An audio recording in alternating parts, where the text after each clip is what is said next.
Darling took the projector to the research sector. He dedicated a whole area to it, so he knew it was important. Dimensional research. That's where we go next.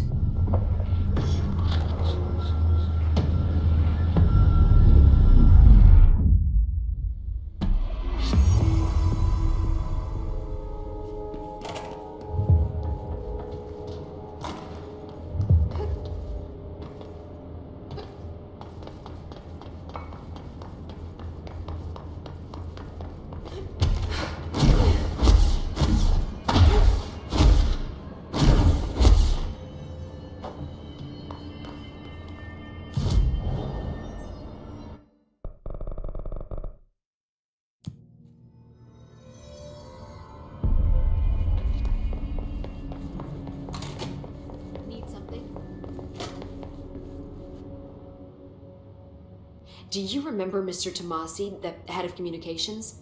The hiss he was changed into showed up in containment, near the turntable. I'll take care of it. That thing's not getting away this time. I've heard reports about his particular use of language and intonation when repeating the hiss babbling. The biological and behavioral distinctions between different hiss-corrupted individuals is truly fascinating. I wonder if I could categorize the data. And she's already off on her own thing.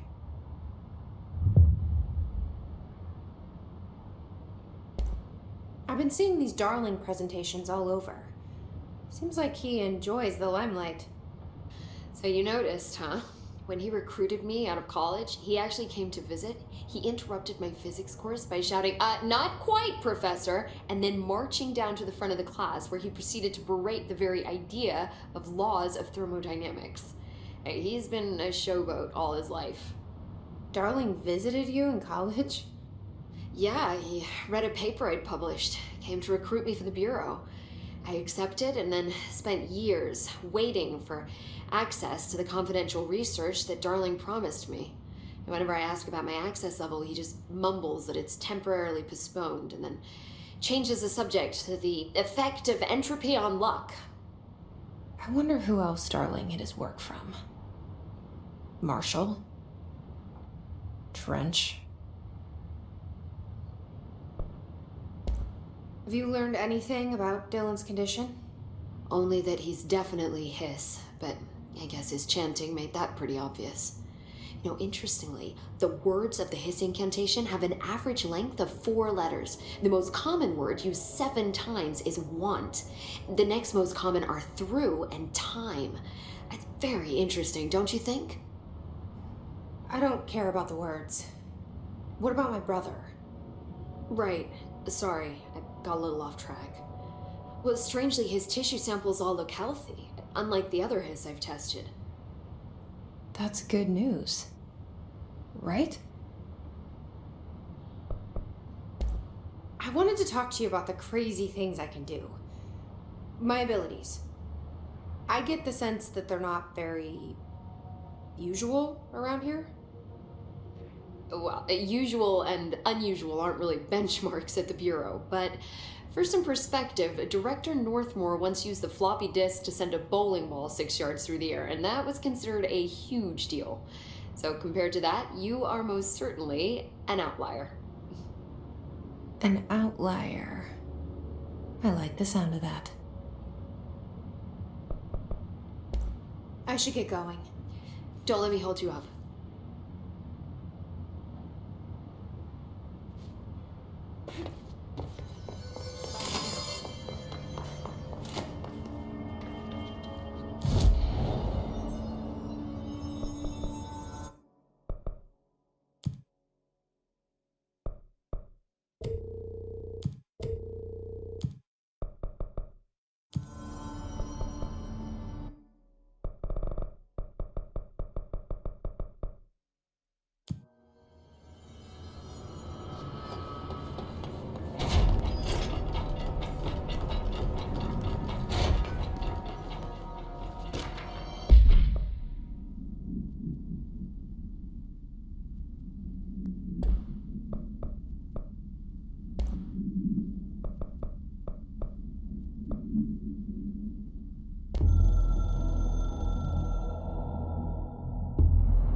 Bureau should start looking for a new head of communications.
You're listening to America Overnight, now in our 29th year, lifting the veil between fiction and reality.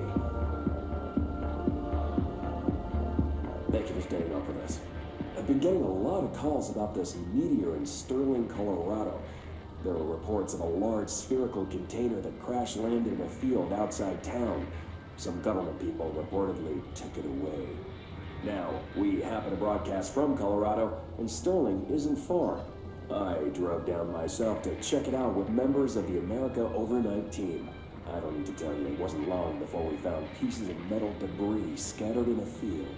Listeners, this is yet another instance of an unidentified flying object, or UFO, entering our airspace and crashing.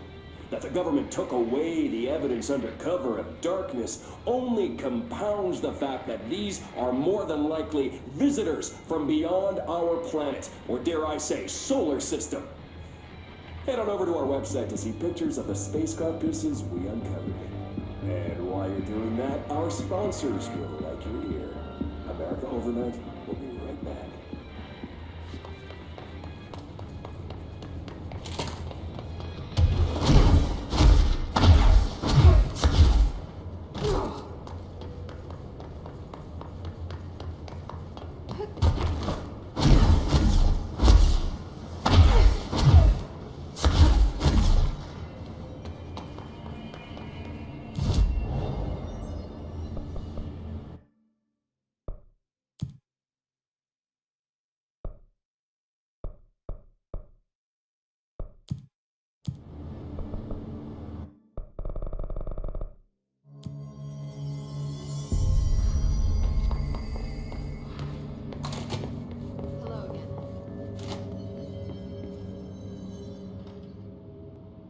I took care of the Tomasi problem.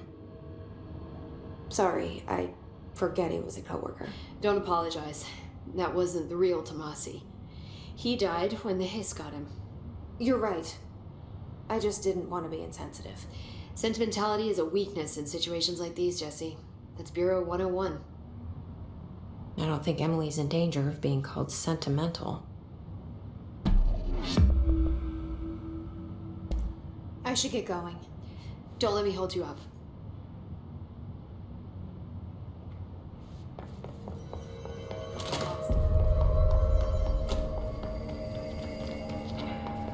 That's the block. Darkness engulfed the elevator. There was something there, reaching for her, trying to make her act.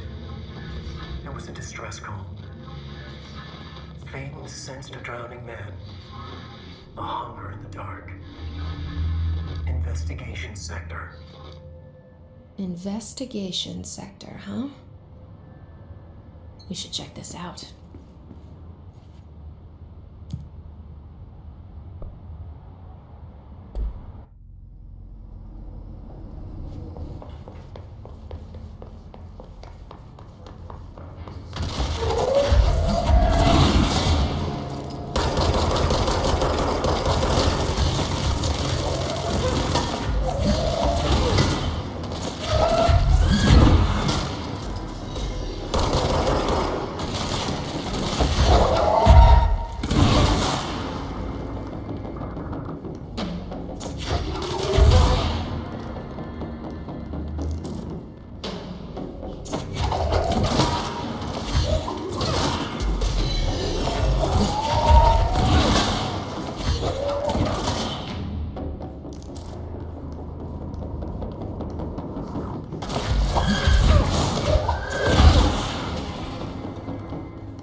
dimensional research. Every measure of security.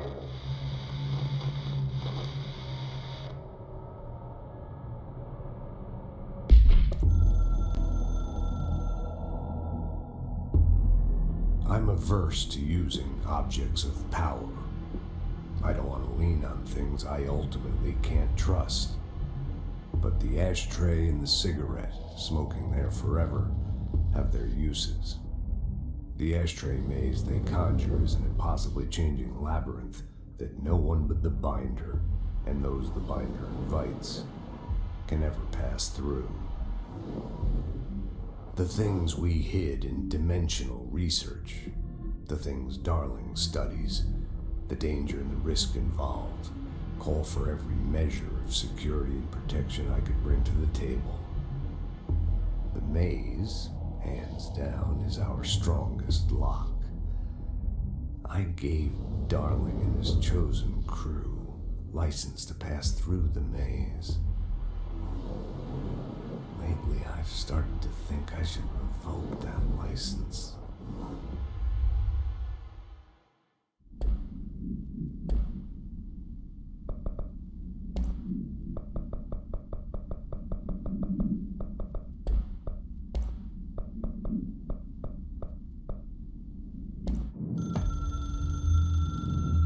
Darkness engulfed the elevator. There was something there. A presence. Jesse Faden could hear it. A call. It was faint, reaching for her from a dark place. Faden was sensitive to visitations. She had them all the time. From her guiding star and the previous director. She was the perfect receiver. As if she'd been made for this. Faden paused to feel it. The force at play here. It was changing things around her, subtle, trying to make her act. Faden didn't like that. Her guide felt it too. Polaris didn't flare up in defense as with the hiss, so it wasn't all bad. Not a hostile transmission. It was powerful, but it was coming from far away, and made weak because of the distance. It was a distress call. Faden sensed a drowning man, a man desperate to escape. She sensed something else too, a hunger in the dark, not unlike the hostile resonance, waiting. She knew that desperate acts can have grim consequences. It was this, more than the man's despair, that made her follow the call. The elevator lights winked back on. The darkness receded like a memory. There was a new button on the elevator control panel. Investigation Sector. Faden pressed the button. The elevator doors slid shut with practiced bravado.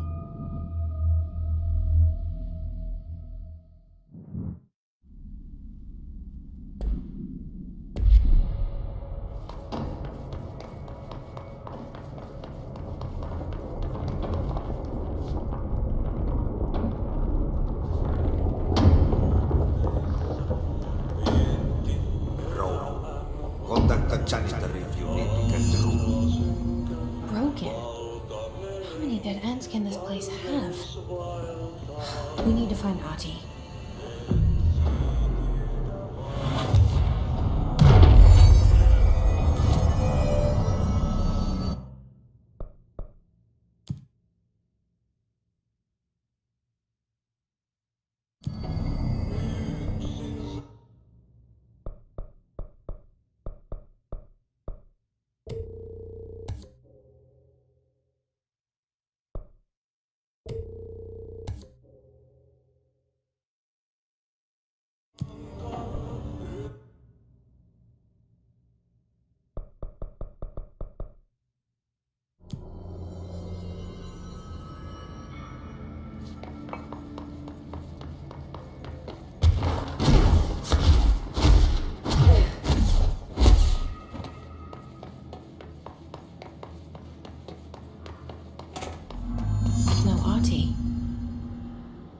Where is he?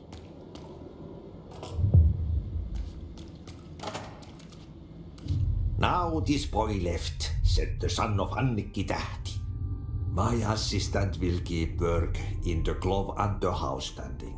Lomille lomps, holiday humps. How can anyone even get out of here while the building's sealed? Let alone go on a holiday.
Mold's gotten in here too?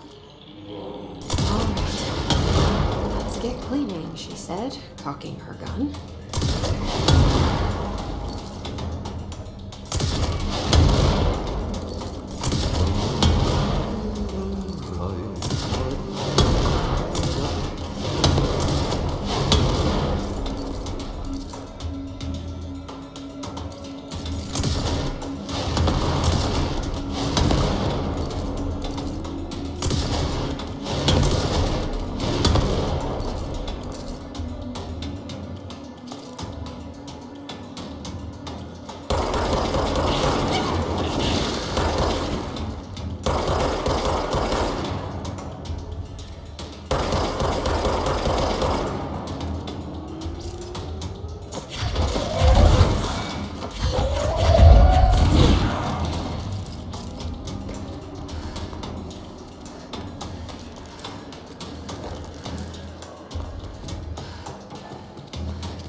Slow it down.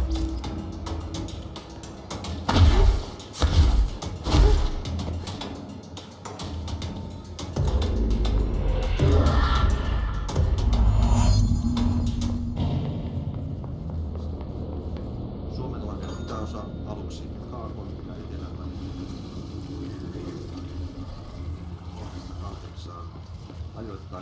10 metriä sekunnissa. Lukuista hyvä näkymys. Suomenlahden länsiosa, Pohjois-Itämeri, etelän Lounais-Atlantin suunta, 12. Ajoittain noin 40 suunnaltaan vaihtelevaa tuulta 40 metriä sekunnissa, josta on hyvä näkymys. Selkäinen eteläosa 6-10 metriä sekunnissa, yöllä tuuli väliaikaisesti. Hyvä näkymys. Merenkurkku ja perämeri vaihtelevaa tuulta 3-6 metriä sekunnissa. Hyvä näkymys. Säärannikkoasemilla tänään kello 11. Pakka rankkiin 16 astetta. Tyyntä, lukua, näkyvyys 2.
something up ahead. Do you see it?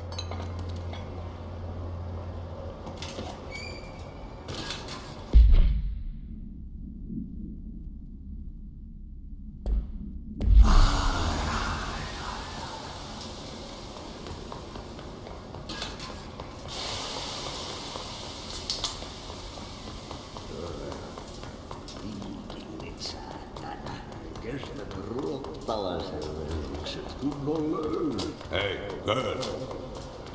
For a Finn, holidays home.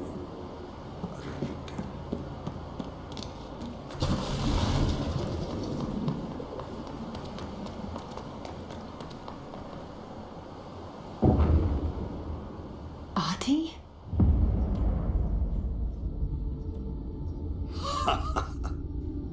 Did you miss me? Did you have piss in your sock? Yes.